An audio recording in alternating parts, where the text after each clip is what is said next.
Борко Ристовски ќе го тужи Македонскиот олимписки комитет во Лозана. Парите кои би ги добил ќе ги донира во фудбалскиот и ракометниот клуб Вардар.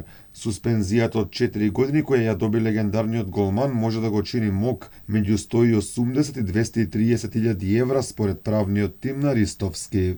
Одлучивме да понесеме тужба во Лозана за Меѓународниот суд за спорт и арбитража во Лозана. Тоа ќе биде поднесено во следниот период, кој што ќе ги договориме сите детали. Било кои средства кои што ќе ги добијам како оштета од Македонскиот олимписки комитет ќе бидат подарени и доделени како помош на спортски клубови.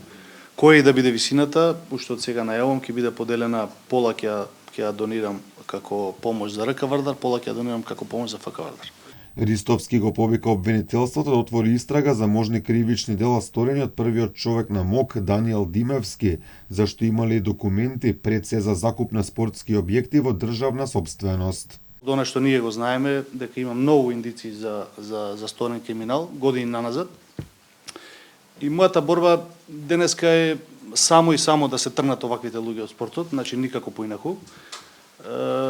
Зашто сакам да кажам дека малце и господинот Даниел Димевски се прецени во своите да ги кажам напади. Порача дека неговата главна цел е луѓе како Димевски да бидат надвор од македонскиот спорт. Не знам со кого си имал работа до сега, меѓутоа со Борко, кој што јас го познавам мали нози, како што сум воспитуван и растен, сигурно дека нема да застанам дека тој не го добие местото каде што треба да добие, тој е надвор од македонскиот спорт за почеток.